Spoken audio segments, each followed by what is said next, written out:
For those people who are kind of unfamiliar with the Krays, can you just give us a little bit of a background about them?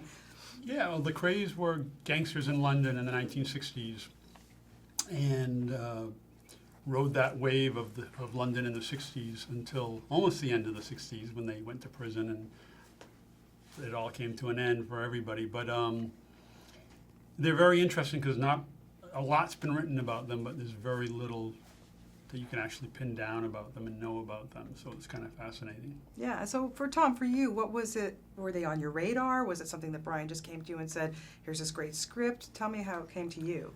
They were always on my radar because there's an abundance of information and sort of iconography about them in London, and as folklore history, the Kray twins are as synonymous with crime as sort of Bill Sikes is with Dickensian London, you know, in the real world. But their myths are not dissimilar, you know. There's a lot of fiction about them, as well as, you know, basic facts like when they went to prison and, you know, where they lived, and we all know they loved their mum and stuff like that. But there was sort of national treasure in some aspect on a sort of darker note, as it were, within the criminal infrastructure and historic figures, you know.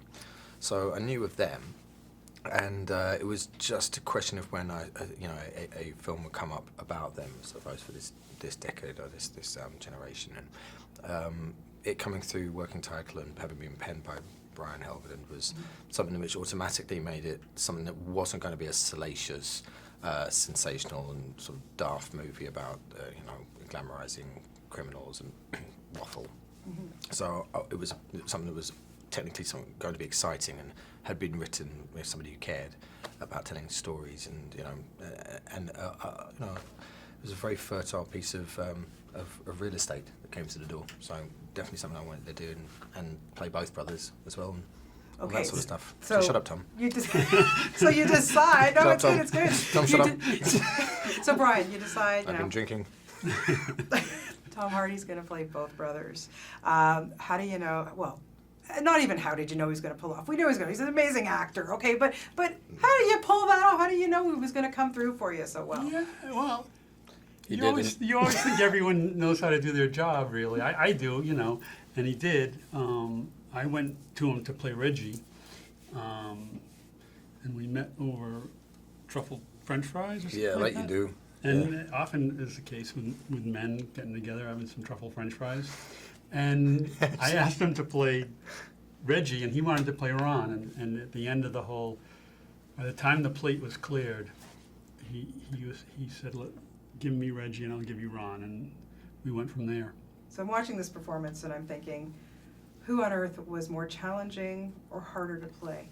But actually, in hindsight, both. But my initial response was if I had to choose one brother, because that's how it was laid out in the first place, I automatically gravitated towards Ron because there was more.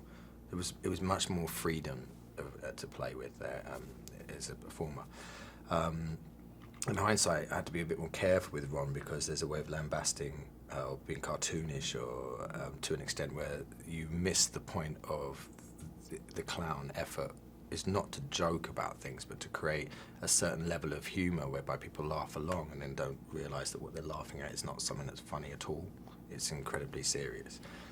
So the balance was something that was specific in experience, like looking back, experiential hindsight-wise. But Reggie was harder to play because he navigates terrain with a veneer which hides his interior landscape. And from the majority of the film, he's portrayed, you know, as a heroic lead in romantic sort of hero, which didn't sit entirely with my understanding of that world. One has to be very careful, I think, you know, when with the balancing out between real people and a movie or a film or a tale based on real people. So it was a tricky terrain to navigate. Yeah, I mean, it's quite extraordinary. You're watching it, and I honestly believe that I'm watching two separate actors. And lucky. For you, I got lucky. Well, I want to know. I mean, how hard is it to turn off one, turn on the other? Like, what was the process? That's very easy. The application is very easy. The due diligence prior preparation and deciding and signing off with Brian how they would look and what differentiate the two guys, silhouette-wise, vocal landscape, physical landscape with costume and makeup and all the effects, and then how technically to shoot them. You know, once we got through, you know, chewed our way through all of that, which was quite daunting to be fair. It became a practical application of slow method, and then became really good fun when we committed to doing it. Yeah. Trying to solve that puzzle on a daily basis to make it more seamless and stuff like that and alive. Yeah, in a way, Tom had to come on board the technical side of it in a way an actor doesn't usually have to. Beyond, here's a green screen and someday there's going to be a spaceship up there. It's not there right now, but he had to imagine, instead of a spaceship, he had to imagine the actor that was across from him. And there were all kinds of things to help, and he had a great body double, Jacob, who came in, but at the end of the day, he still had to conjure up the other side of the equation. Yeah, but actually it helps because I know how I will respond at least. Yeah. So that cut to that quick in some aspects of that.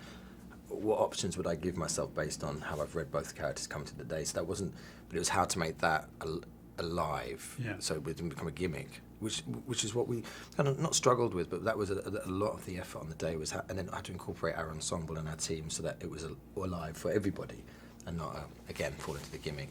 And as much as we planned it ahead of time, there was always something that would come up that you wouldn't think of. So we were always learning it as we went along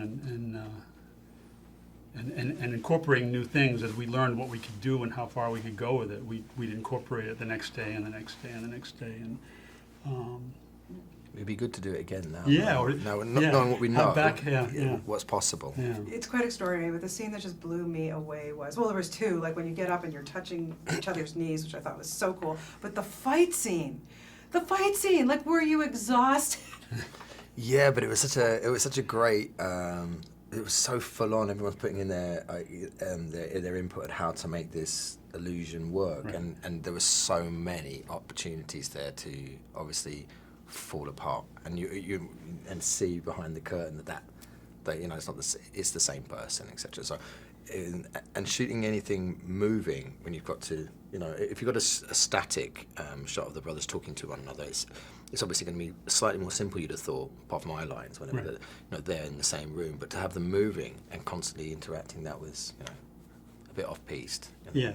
Good fun. Very quickly, I just have to ask you about Emily Browning, just working with her, what it was like to work with She's her. fantastic, and I think arguably she had the hardest job out of all of us in the acting department to do, because she's the sobering and most honest, in many ways grounding character in the piece, who we see through her eyes, and ultimately gets caught between these two, in a triangle between these two chaotic characters who are deeply dysfunctional, and she's part of that, but her story is much more,